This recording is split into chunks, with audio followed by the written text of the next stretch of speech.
જય હિન્દ મિત્રો, ધ્યેય કમ્પ્લીટમાં તમારું સ્વાગત છે। તો મિત્રો આજે આપણે જોવાના છીએ કે જે મિત્રો જીએસઆરટીસી કંડક્ટર અને ડ્રાઈવરની એક્ઝામની તૈયારી કરી રહ્યા છે એવા મિત્રો માટે ખાસ પરીક્ષાલક્ષી કમ્પ્યુટરના વન લાઇનર પ્રશ્નો। તો મિત્રો આની પહેલાં આપણે કમ્પ્યુટરના 5 ભાગ જોયેલા છે અને મિત્રો આજે આપણે જોવાના છીએ ભાગ 6 અને મિત્રો એમાં આપણે કમ્પ્યુટરના પરીક્ષાલક્ષી 25 જેટલા વન લાઇનર પ્રશ્નો જોવાના છીએ। તો ચાલો મિત્રો હવે વધારે સમય ન બગાડતા પ્રશ્નોની શરૂઆત કરીએ છીએ। પણ એ પહેલાં જો હજી સુધી તમે આપણી ચેનલને સબસ્ક્રાઈબ નથી કરી તો મિત્રો ચેનલને સબસ્ક્રાઈબ કરી દો અને આ વિડીયોને તમારા દરેક મિત્રોને શેર કરી દો। તો ચાલો મિત્રો હવે પ્રશ્નોની શરૂઆત કરીએ।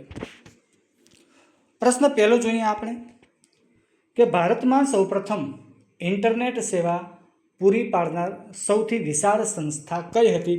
તો મિત્રો એ હતી BSNL અને મિત્રો આ BSNLનું પૂરું નામ છે ભારત સંચાર નિગમ લિમિટેડ।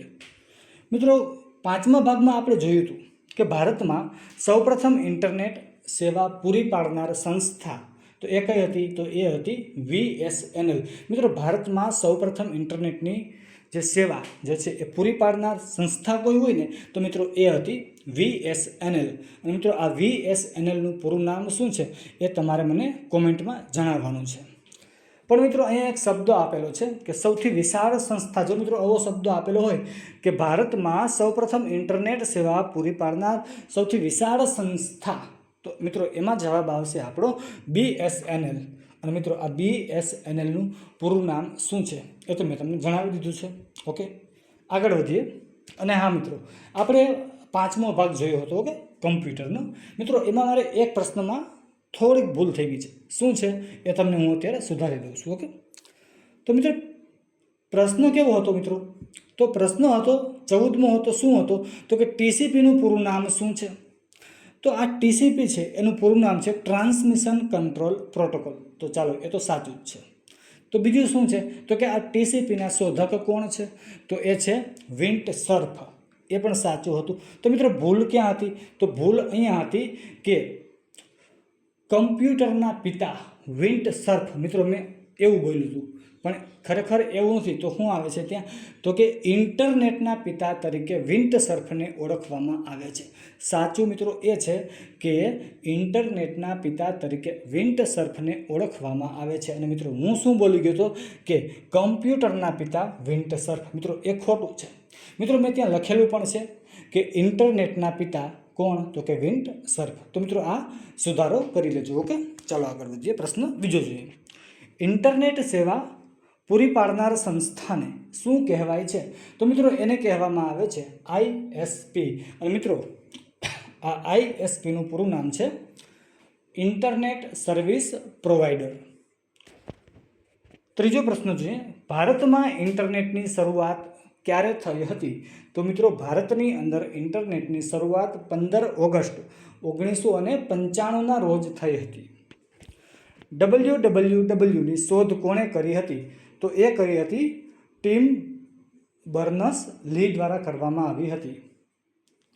અને મિત્રો ક્યારે કરી હતી? તો કે ઈસવીસન 1991માં ટિમ બર્નર્સ-લી દ્વારા WWWની શોધ કરવામાં આવી હતી।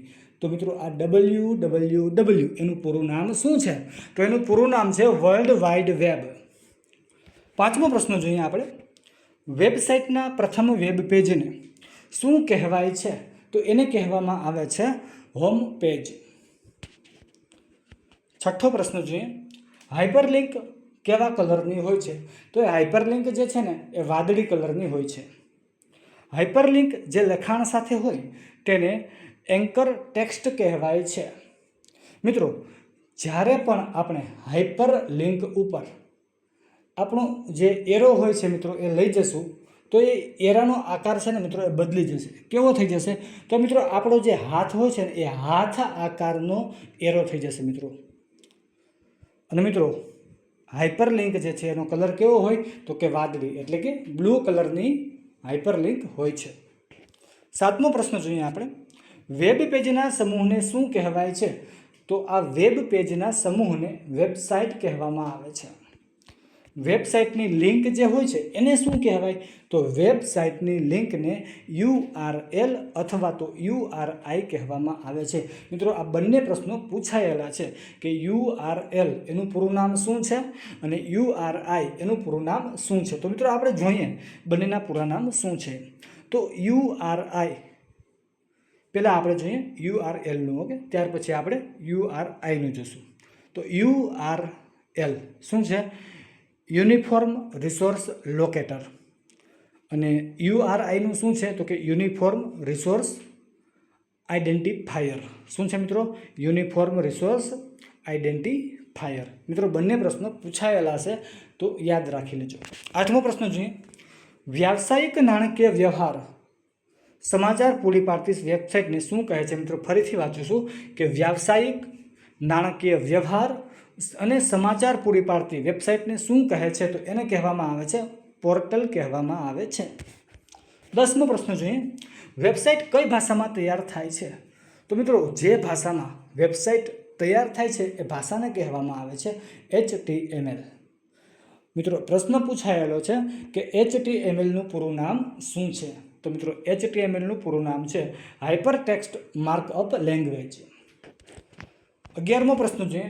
મિત્રો આ પણ પૂછાયેલો પ્રશ્ન છે 11મો પણ, કે એક વેબ પેજ પરથી બીજા વેબ પેજ પર જવાની પ્રક્રિયાને શું કહેવાય છે? તો એને કહેવામાં આવે છે સર્ફિંગ. શું કહે છે? સર્ફિંગ કહેવામાં આવે છે. 12મો પ્રશ્ન જોઈએ. વેબ બ્રાઉઝર કોને કહેવાય છે? તો મિત્રો વેબસાઇટ ઓપન કરવા માટે જે સોફ્ટવેર વપરાય છે તેને વેબ બ્રાઉઝર કહેવાય છે. વેબસાઇટ ઓપન કરવા માટે જે સોફ્ટવેર વપરાય છે એને વેબ બ્રાઉઝર કહેવાય છે. મિત્રો વેબ બ્રાઉઝર જે છે એ બે પ્રકારના હોય છે. ક્યાં ક્યાં? તો કે એક છે ટેક્સ્ટ બેઝ અને બીજો છે ગ્રાફિકલ મિત્રો બેઝ. ગેજ નહીં મિત્રો, બેઝ છે. તો થોડીક આપણે અહીંયા પ્રિન્ટ મિસ્ટેક થઈ ગઈ છે કે ગેજ લગાવી ગયું છે, પણ ગેજ નથી મિત્રો, બેઝ છે. શું છે? બેઝ. ઓકે મિત્રો પ્રશ્ન ઉલટાવીને પણ પૂછી શકે. કેવી રીતના? ચાલો જોઈએ. તો કે વેબસાઇટ ઓપન કરવા માટે જે સોફ્ટવેર વપરાય છે એ સોફ્ટવેરને શું કહેવાય છે? તો એ સોફ્ટવેરને કહેવામાં આવે છે વેબ બ્રાઉઝર. 13મો પ્રશ્ન જોઈએ. સૌપ્રથમ વેબ બ્રાઉઝર કયું હતું? મિત્રો સૌપ્રથમ વેબ બ્રાઉઝરની વાત છે તો મિત્રો એ હતું નેક્સસ.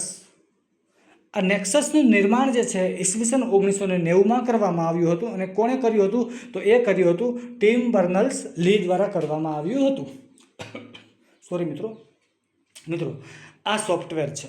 સોરી મિત્રો, સોફ્ટવેર નહીં, વેબ બ્રાઉઝર છે. તો આ વેબ બ્રાઉઝર જે છે નેક્સસ એ ટેક્સ્ટ બેઝ પ્રકારનું વેબ બ્રાઉઝર છે. અને મિત્રો આનું જૂના નામની આપણે જો વાત કરીએ કે આ નેક્સસ જે વેબ બ્રાઉઝર છે એ વેબ બ્રાઉઝરનું જૂનું નામ શું હતું? તો એ હતું વર્લ્ડ વાઇડ વેબ. આગળ વધીએ મિત્રો આપણે હવે પ્રશ્ન 14મો જોઈએ કે સૌપ્રથમ ગ્રાફિકલ વેબ બ્રાઉઝર કયું હતું? તો એ હતું મોઝેઇક. મિત્રો સૌપ્રથમ વેબ બ્રાઉઝર પૂછે, ખાલી વેબ બ્રાઉઝર, તો આવશે નેક્સસ. પણ મિત્રો પ્રશ્નમાં એવું આપેલું હોય કે સૌ પ્રથમ ગ્રાફિકલ વેબ બ્રાઉઝર, મિત્રો શબ્દ આપેલો છે ગ્રાફિકલ, જો મિત્રો એવો શબ્દ આપેલો હોય તો આપણું સૌ પ્રથમ વેબ બ્રાઉઝર થશે મોઝેઇક. અને મિત્રો આ મોઝેઇક વેબ બ્રાઉઝરની શોધ કોણે કરી હતી? તો કે ઈસવીસન 1993માં કોણે કરી હતી? તો એ કરી હતી માર્ક એન્ડરસન દ્વારા કરવામાં આવી હતી. 15મો પ્રશ્ન જોઈએ.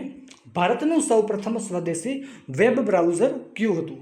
ભારતનું, મિત્રો અહીંયા આવે ભારતનું પૂછેલું છે, સૌપ્રથમ નથી પૂછેલું. જો સૌપ્રથમ પૂછે તો નેક્સસ આવે, ગ્રાફિકલ પૂછે તો શું આવે મિત્રો? એમાં આપણને જોયું આગળ, બરાબર ને? શું જોયું આપણે? તો કે મોઝેઇક આવે. અને મિત્રો અત્યારે વાત આપણે કોની કરી રહ્યા છીએ? તો કે ભારતનું સૌપ્રથમ સ્વદેશી વેબ બ્રાઉઝર કયું હતું મિત્રો? તો એ હતું એપિક. અને મિત્રો આ એપિક નામનું વેબ બ્રાઉઝર જે છે એ કોણે તૈયાર કર્યું હતું? તો મિત્રો એ તૈયાર કર્યું હતું આલોક ભારદ્વાજ અને તેજસ વ્યાસ નામના બે વ્યક્તિઓ દ્વારા મિત્રો આ તૈયાર કરવામાં આવ્યું હતું. પણ મિત્રો ક્યાં કરવામાં આવ્યું હતું?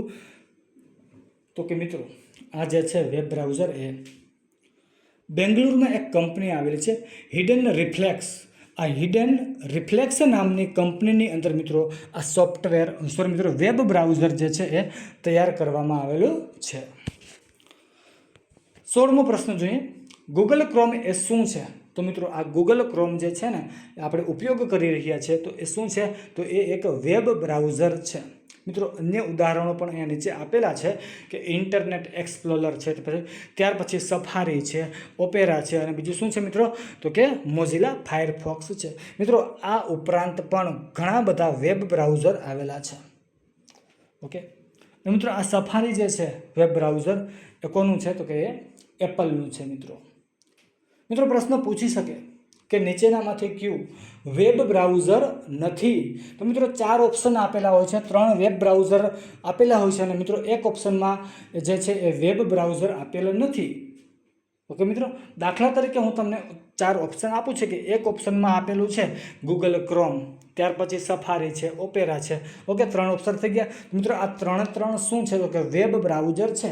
અને મિત્રો એક ડી ઓપ્શનમાં તમને આપેલું છે કે ગૂગલ, ખાલી ગૂગલ આપેલું છે. તો મિત્રો આ ગૂગલ એ શું છે?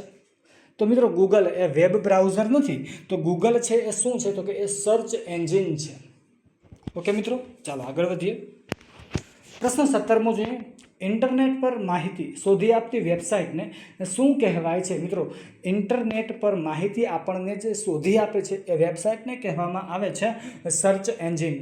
તો મિત્રો સર્ચ એન્જિનના પણ મેં તમને અહીંયા 3 ઉદાહરણો આપેલા છે. મિત્રો આ સિવાયના પણ ઘણા બધા ઉદાહરણો છે. જોઈએ આપણે ગૂગલ છે, યાહૂ છે અને ખોજ છે. મિત્રો આ ખોજ જે છે એ આપણા ભારતનું છે. શું છે મિત્રો આ? તો કે સર્ચ એન્જિન છે, યાદ રાખજો. 18મો પ્રશ્ન જોઈએ.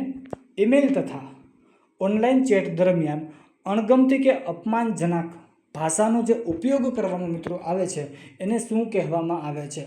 ક્યારે મિત્રો? તો કે ઈમેલ અથવા ઓનલાઈન ચેટ દરમિયાન અણગમતી કે કોઈ અપમાનજનક ભાષાનો જે પણ પ્રયોગ કરવામાં આવે છે મિત્રો એને કહેવામાં આવે છે ફ્લેમ. શું કહેવામાં આવે છે મિત્રો? ફ્લેમ. મિત્રો પ્રશ્ન પૂછાવાની શક્યતા છે, તો યાદ રાખી લેજો. પ્રશ્ન 19મો જોઈએ. ઈમેલ તથા ઓનલાઈન ચેટ દરમિયાન અક્ષર કે ચિહ્ન દ્વારા પોતાની ભાવનાઓ વ્યક્ત કરવામાં આવે છે તેને શું કહેવામાં આવે છે? મિત્રો પૂછાયેલો પ્રશ્ન છે, યાદ રાખજો કે ઈમેલ તથા ઓનલાઈન ચેટ દરમિયાન અક્ષર કે ચિહ્ન દ્વારા પોતાની ભાવનાઓ વ્યક્ત કરવામાં આવે છે તેને શું કહેવાય છે અથવા તો કહે છે? તો એને કહેવામાં આવે છે ઇમોશિકોન. શું કહે છે મિત્રો? ઇમોશિકોન. મિત્રો આપણે ઇમોજી મૂકીએ છીએ ને, કોઈને આપણે મેસેજ કરવો હોય કે આપણે કેવી રીતના કે હસતો ચહેરાનું એક આપણે ઇમોજી મિત્રો જે સેન્ડ કરવું છે તો મિત્રો આપણે ત્યાંથી એક ઇમોજી પસંદ કરીએ છીએ એવું અને પછી આપણે સેન્ડ કરી દઈએ છીએ. ઓકે, 20મો પ્રશ્ન છે. કમ્પ્યુટર પરથી જે બેન્કિંગ કામ થાય છે તેને શું કહેવાય છે? તો મિત્રો એને કહેવામાં આવે છે ઈ બેન્કિંગ અથવા તો ઇન્ટરનેટ બેન્કિંગ. દાખલા તરીકે મિત્રો તમને એક ઉદાહરણ આપી દો કે SBIનું જે છે યુનો એપ્લિકેશન. ઓકે, તો મિત્રો ત્યાંથી આપણે ઘણા બધા વ્યવહાર કરી શકીએ છીએ. 21મો પ્રશ્ન છે. ઘરે બેઠા બેઠા ઓનલાઈન શોપિંગ કરીએ તેને શું કહેવાય છે? તો મિત્રો એને કહેવામાં આવે છે ઈ શોપિંગ અથવા તો એને કહેવામાં આવે છે ઇલેક્ટ્રોનિક શોપિંગ. દાખલા તરીકે મિત્રો આપણે શોપિંગ કરીએ છીએ, દાખલા તરીકે મીશોમાંથી કરીએ, ફ્લિપકાર્ટમાંથી કરીએ, એમેઝોનમાંથી કરીએ મિત્રો. ઓકે, આપણે શોપિંગ કરીએ છીએ. 22મો પ્રશ્ન છે. કમ્પ્યુટરના માધ્યમથી જે વ્યાપાર કરવામાં આવે છે એને શું કહે છે? તો મિત્રો એને કહેવામાં આવે છે ઈ કોમર્સ. 23મો પ્રશ્ન જોઈએ. મોબાઈલના માધ્યમથી જે વ્યાપાર કરવામાં આવે છે, મોબાઈલના માધ્યમથી જે વ્યાપાર કરવામાં આવે છે તેને શું કહે છે? તો એને કહેવામાં આવે છે એમ કોમર્સ. 24મો પ્રશ્ન જોઈએ. એકઠા થયા વગર ગમે ત્યાં બેઠા બેઠા મિત્રો એકઠા ભેગા થવાનું નથી તો શું છે? એકઠા થયા વગર જ ગમે ત્યાં બેઠા બેઠા હાજરી આપી શકે તેવા સેમિનારને શું કહે છે? મિત્રો આપણે ઘરે છીએ પણ આપણે હાજરી જે છે ક્યાં કેવી રીતના આપીએ છીએ? તો કે ઓનલાઈન આપીએ છીએ. તો એવા સેમિનાર જે હોય, કોઈ સેમિનાર છે મિત્રો આપણે ઘરે બેઠા છીએ પણ આપણી હાજરી ત્યાં ઉપલબ્ધ છે સેમિનારમાં, તો મિત્રો એને શું કહેવામાં આવે છે? તો એને કહેવામાં આવે છે વેબિનાર. 25મો પ્રશ્ન છે. કમ્પ્યુટર પરથી જે ટિકિટ બુકિંગ કરવામાં આવે છે તેને શું કહેવાય છે? તો એને કહેવામાં આવે છે ઈ રિઝર્વેશન. મિત્રો આપણે રેલવેની બુકિંગ કરાવીએ છીએ, ત્યાર પછી આપણે જોઈએ કે બસનું બુકિંગ કરાવીએ છીએ, તો મિત્રો એને શું કહેવામાં આવે છે? તો એને કહેવામાં આવે છે ઈ રિઝર્વેશન. તો મિત્રો જો તમને આ વિડીયો સારો લાગ્યો હોય તો વિડીયોને લાઇક કરી દેજો, શેર કરી દેજો અને કોમેન્ટ કરી દેજો. અને મિત્રો આપણે આપણી ચેનલ ઉપર રોજે રોજના કરંટ અફેર્સના વિડીયો પણ અપલોડ કરીએ છીએ. અને મિત્રો રોડ સેફ્ટીના વન લાઇનર પ્રશ્નો પણ આપણે મૂકીએ છીએ. તો મિત્રો જો એ વિડીયો પણ તમારે જોવાના બાકી છે તો જોઈ લેજો અને મિત્રો રિવિઝન કરતા રહેજો. તો ચાલો મિત્રો અત્યારે બસ અહીંયા લગી રાખીએ છીએ. ફરી મળીશું નવા વિડીયોમાં. તો જય હિન્દ, જય ભારત, થેન્ક યુ.